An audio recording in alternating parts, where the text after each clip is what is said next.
चलिए सीधे मुद्दे पर आते हैं। ग्रामीण और कम आवाजाही वाले इलाकों में मजबूत सड़कें बनाना कोई आसान काम नहीं है। आज के इस एक्सप्लेनर में हम IRC-SP 62 के कड़े दिशा निर्देशों के आधार पर rigid cement concrete pavement design करने की पूरी प्रोसेस को डिकोड करने वाले हैं।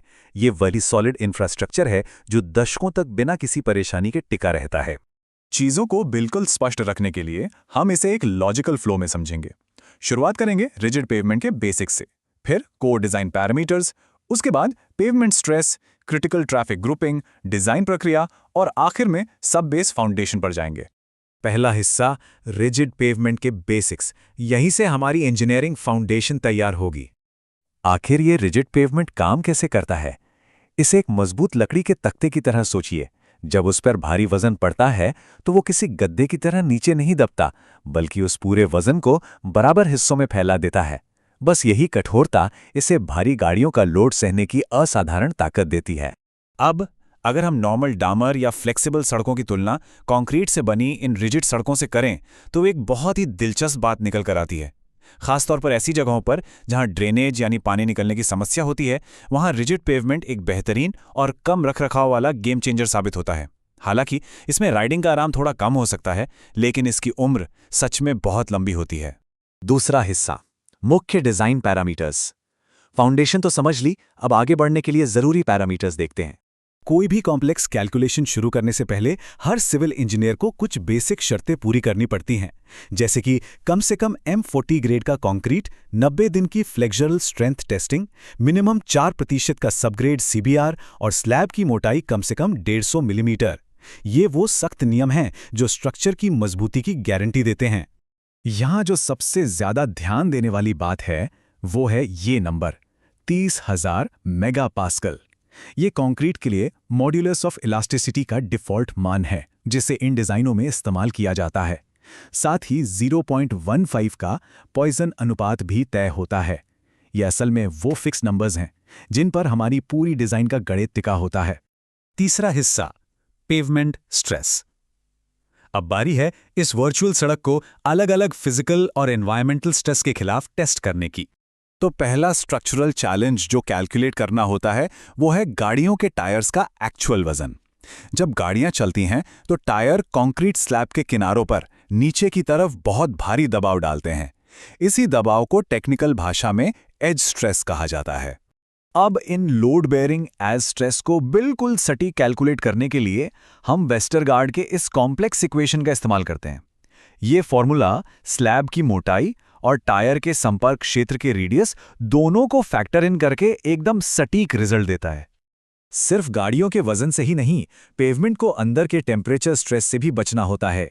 सोचिए, धूप से स्लैब का ऊपरी हिस्सा बिल्कुल गर्म हो जाता है, जबकि निचला हिस्सा ठंडा रहता है। इस एक्सट्रीम टेम्परेचर डिफरेंस की वजह से कंक्रीट थोड़ा मुड़ने या कर्ल होने लगता है, जिसे कर्लिंग स्ट्रेस कहते हैं। इस थर्मल बेंडिंग या मुड़ाव को प्रॉपर नापने के लिए ब्रैडबरी के इक्वेशन को काम में लाया जाता है। ये फॉर्मूला IRC गाइडलाइंस में बताए गए स्पेसिफिक टेम्परेचर जोन्स का इस्तेमाल करता है ताकि कैलकुलेशन बिल्कुल सटीक हो। और तीसरा आखिरी स्ट्रेस टेस्ट, ये सड़क की लॉन्ग टर्म डैमेज को मेजर करता है। जरा खुद सोचिए, जब 20 साल के डिजाइन पीरियड में 100 किलो न्यूटन वाले भारी कमर्शियल ट्रक लगातार सड़क से गुजरेंगे तो सड़क अंदर ही अंदर कितनी थक जाएगी। इसे फटीग स्ट्रेस या थकान स्ट्रेस कहा जाता है। इस फटीग स्ट्रेस रेशियो को निकालने के लिए ये खास फॉर्मूला काम आता है। ये ट्रैक करता है कि सड़क की टोटल सहने की लिमिट क्या है और उस पर से कितने भारी वाहन गुजरने वाले हैं। सिंपल शब्दों में कहें तो सड़क टूटने से पहले ऐसे कितने भारी झटके सह सकती है। चौथा हिस्सा क्रिटिकल ट्रैफिक ग्रुपिंग।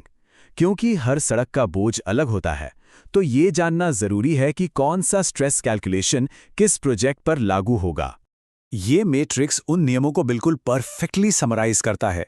ध्यान दीजिए, सिर्फ उन्हीं सड़कों पर जहां रोजाना 150 से ज्यादा कमर्शियल गाड़ियां चलती हैं, वहां इन तीनों स्ट्रेस टेस्ट्स को पास करना कंपलसरी है। हल्की ट्रैफिक वाली सड़कों के लिए ये प्रोसेस थोड़ा आसान हो जाता है। पांचवां हिस्सा डिजाइन प्रक्रिया। अब आते हैं इस पूरी प्रोसेस के क्लाइमैक्स पर, जहां हमारा सारा मैथ्स एक रियल वर्ल्ड डिजाइन में बदलता है। तो ये प्रैक्टिकली काम कैसे करता है? एक इंजीनियर शुरुआत में स्लैब की एक मोटाई अज्यूम कर लेता है, फिर टेस्ट्स होते हैं। अगर स्ट्रेस रेशियो 1.0 से ज़्यादा आता है तो स्लैब की मोटाई 10 मिलीमीटर बढ़ा दी जाती है। ये लूप तब तक दोहराया जाता है जब तक टोटल स्ट्रेस और कंक्रीट की स्ट्रेंथ का रेशियो सेफली 1.0 के नीचे नहीं आ जाता। बिल्कुल एक पजल की तरह। छठा और आखिरी हिस्सा, सब बेस फाउंडेशन।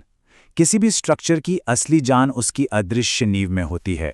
इंजीनियरिंग की इस पूरी पजल का आखिरी हिस्सा है उस अदृश्य नींव को मजबूत करना जो कंक्रीट स्लैब के ठीक नीचे होती है। सब बेस की बनावट, चाहे वो ग्रैनुलर मटेरियल हो या फिर सीमेंट की परत, उसे डेली ट्रैफिक वॉल्यूम के हिसाब से ही डिजाइन होना चाहिए, क्योंकि बेस स्ट्रांग नहीं होगा तो ऊपर की लेयर का कोई फायदा नहीं। तो इस टेक्निकल एक्सप्लेनर को खत्म करते हुए एक बहुत ही जरूरी सवाल पर गौर करते हैं। अगर इन रिजिड पेवमेंट्स की सेफ्टी स्ट्रिक्टली इस बात पर निर्भर करती है कि टोटल स्ट्रेस 1.0 से कम हो, तो आज की इस तेजी से बदलती क्लाइमेट कंडीशन और एक्सट्रीम हीट वेव के दौरान क्या होगा? क्या आने वाले 20 सालों में ये पुराने स्थापित फॉर्मूले काम कर पाएंगे? ये सच में सोचने वाली बात है। खैर, तब तक के लिए इन्हीं सॉलिड फंडामेंटल्स पर भरोसा रखिए।